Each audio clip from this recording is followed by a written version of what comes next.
The sun dipped low over my farm, casting a golden glow across the fields. It was a quiet, peaceful evening, just the way I liked it. My land stretched for acres, green pastures, a sturdy old barn, and a small farmhouse where I lived with my animals. Goats, chickens, a couple of lazy barn cats, and my trusty dog, Duke. This farm had been in my family for generations, and I took pride in keeping it running.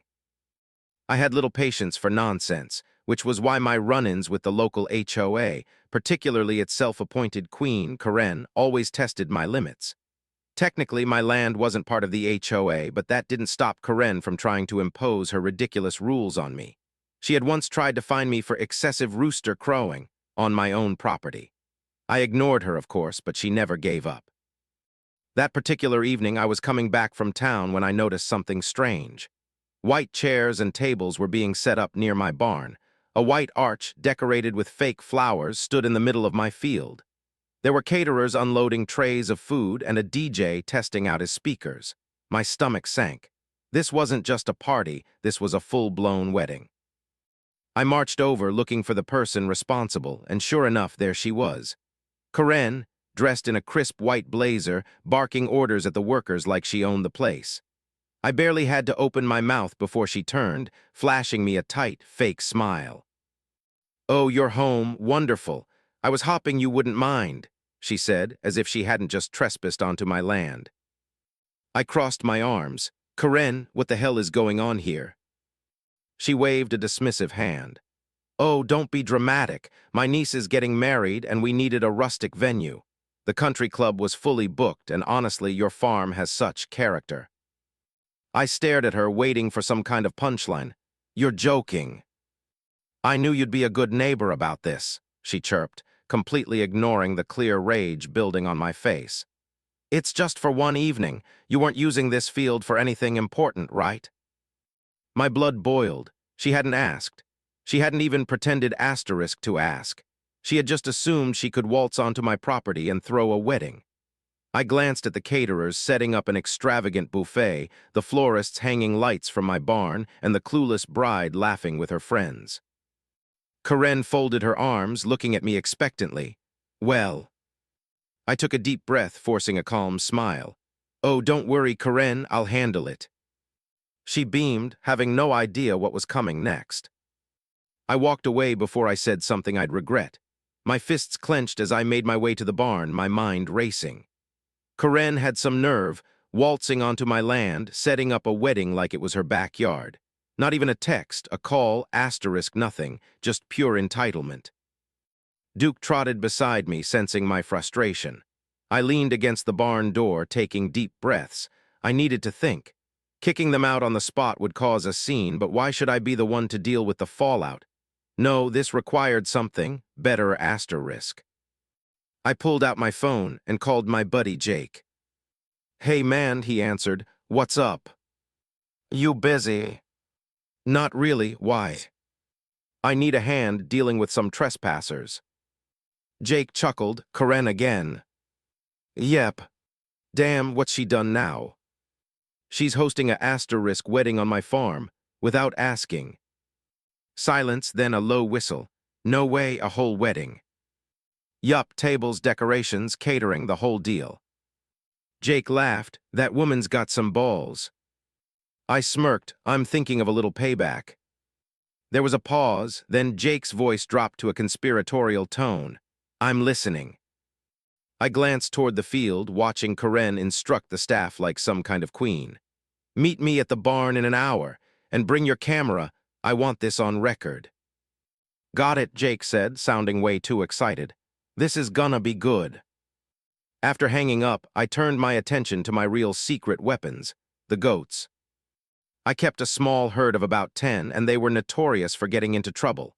They chew through anything, climb on tables, and eat food right off your plate if you weren't paying attention. They were my little menaces, and I loved them for it. A wicked grin spread across my face. "Oh, boys," I called, grabbing a bucket of treats. "You're gonna have a asterisk feast tonight."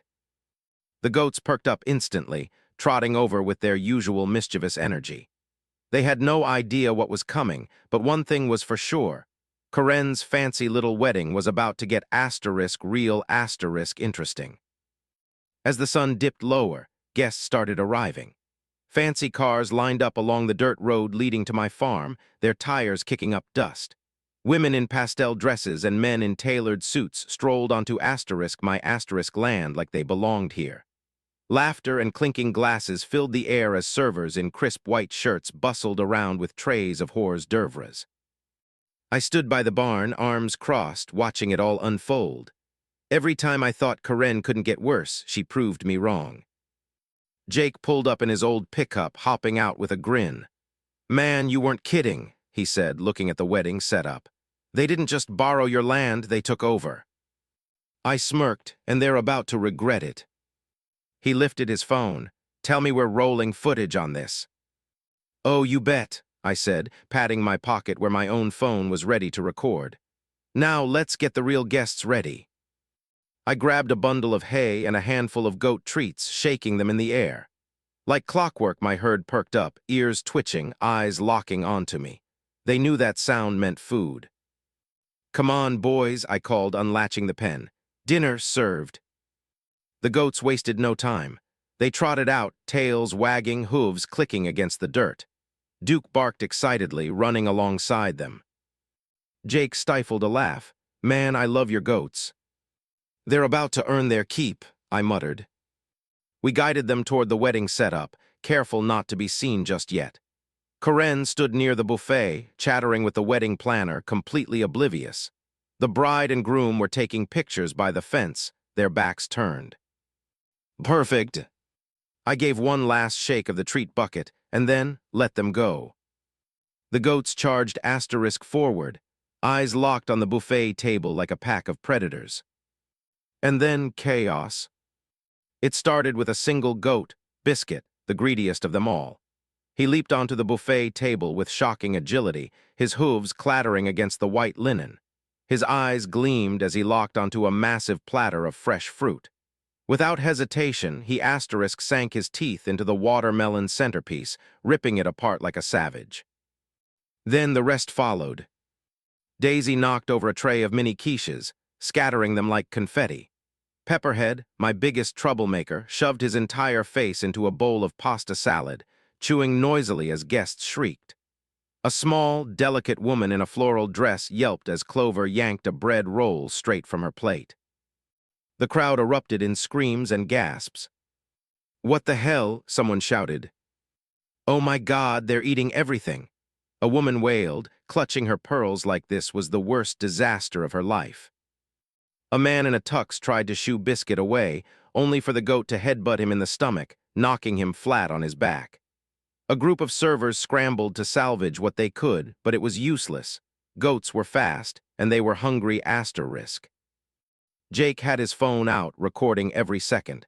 Tears streamed down his face as he tried to hold in his laughter. "Dude, this is asterisk better than I imagined." Karen's shrill voice cut through the chaos like a siren. "No, no, no, no, get them out of here." I turned to see her storming toward me, face beet red, hands clenched into fists. "You," she screeched, jabbing a manicured finger in my direction. "What have you done?" I took my sweetest, most innocent tone. "Oh no, my goats must have accidentally gotten loose. How unfortunate." Her eye twitched so hard I thought she might combust. "You did this on purpose asterisk." I shrugged, "Can't prove that." Behind her, Biscuit had climbed onto the wedding cake table, eyeing the three-tiered masterpiece like it was his life's mission. Karen must have sensed it, because she whirled around just in time to witness total destruction. With one swift headbutt, Biscuit sent the cake toppling over. It hit the ground with a sickening splat, frosting flying in every direction. A gasp rippled through the guests. The bride, still mid-photo shoot, turned just in time to see her dream wedding cake reduced to roadkill. Then she screamed asterisk. Karen clutched her head, eyes wide with horror. "No." I bit my lip to keep from laughing. Oh, but it was far from over. Karen stood frozen, her mouth opening and closing like a fish out of water. Around her, the wedding spiraled into absolute chaos. Guests frantically tried to shoo the goats away, but my herd wasn't giving up their free meal that easily. One woman in heels lunged for a tray of bruschetta, only for Pepperhead to snatch it right out of her hands and trot away triumphantly. The bride, still screaming about her ruined cake, grabbed onto the groom's arm. "Do something!" she shrieked, but the poor guy just stood there looking utterly lost. Meanwhile, Karen finally snapped out of her trance. She spun toward me, her face twisted with rage. "You fix this, right now." I crossed my arms, pretending to think. "Well, Karen, seeing as how I wasn't even invited to this little gathering on my property, I don't really see how this is my problem." Her eyes practically bulged out of her head. You. "Oh, hold that thought," I interrupted, reaching into my pocket. I pulled out my phone, holding it up so she could see the screen. "Smile for the camera, Karen." Her face paled as she realized what I meant. Jake, standing beside me, snickered as he continued filming. "This is gold asterisk." Karen's mouth snapped shut, her brain clearly trying to process the full extent of her situation. She had trespassed onto my land, set up a whole wedding without permission, and now there was video evidence of the entire fiasco. The guests were still in a panic, the bride near tears, the groom looking like he wanted to bolt. The DJ, who had been playing some light instrumental music, finally gave up and just shut everything down, shaking his head. Karen took a deep breath, clearly trying to compose herself. Then, through gritted teeth, she said, "How much?" I blinked. "Excuse me." "How much do you want to make this go away?" she hissed. "Just tell me and I'll write you a check." Jake let out a low whistle. Wow, she really thinks money can fix this. I stared at her, then slowly shook my head. "Karen, I don't want your money." She looked confused. "Then what asterisk do you want?" I grinned. "Oh, don't worry, you'll find out soon enough." I turned on my heel, whistling for Duke. "Come on, boy, let's go make sure the goats enjoy their feast." Behind me, Karen let out a strangled noise of frustration, but I didn't look back. The best part of my plan was still yet to come. I strolled toward the buffet table, hands in my pockets, watching as my goats continued their gourmet rampage. Guests had mostly retreated by now, horrified at the absolute disaster unfolding before them.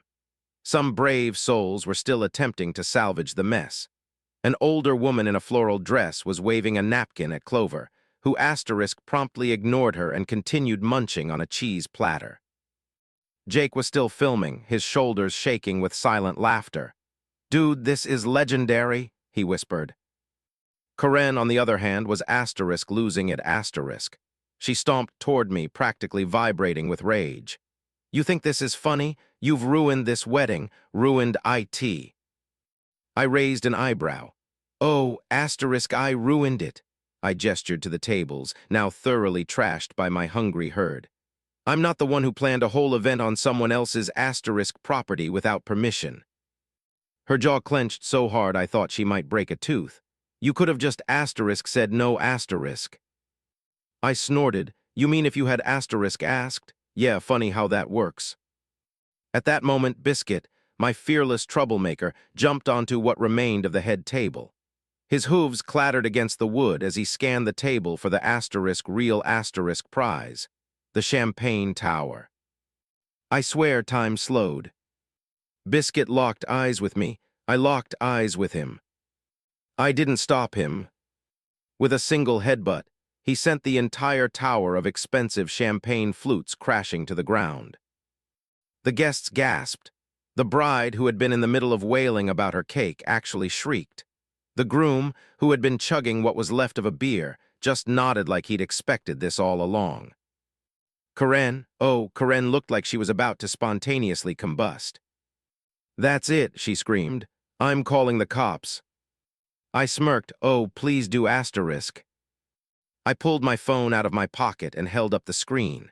The screen displayed a perfect, high-resolution video of her ordering vendors around, bragging about how she knew I wouldn't mind. The best part, the video was already uploaded. Karen's face drained of color. You recorded this." Jake grinned, wiggling his own phone. Oh, and I made sure to send it to the entire neighborhood group chat. The HOA's gonna love this one. Karen opened her mouth, then closed it. She had no words, no excuses, nothing.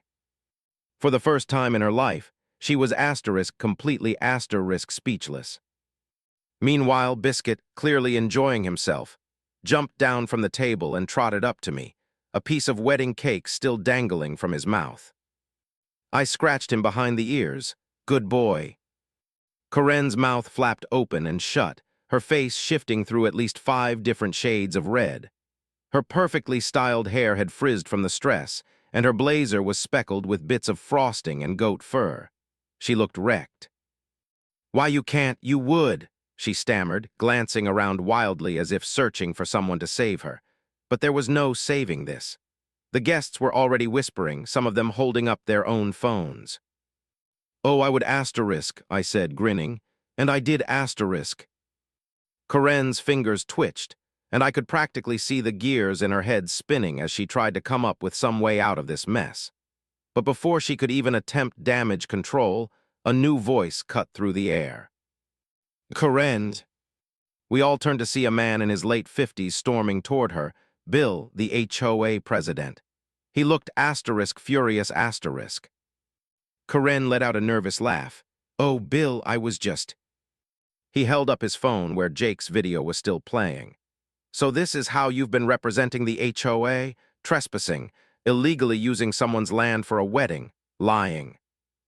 Karen's eyes darted between me and Bill, her usual arrogance quickly crumbling. I was just trying to help my niece. The country club was booked and..." Bill cut her off. "And instead of asking the landowner, you just took it." He turned to me, shaking his head.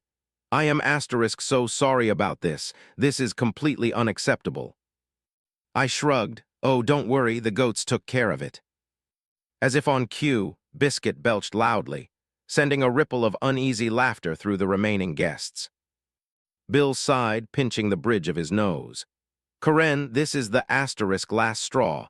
We've had complaints about your behavior before, but you've embarrassed the entire HOA." Karen let out a strangled noise. "But I was just..." "No buts Bill snapped. "You're done." Karen paled. "What do you mean done?" "I mean you're being removed from the HOA board," he said firmly. "Effective immediately A collective gasp rippled through the crowd. Karen looked like someone had just told her the world was ending.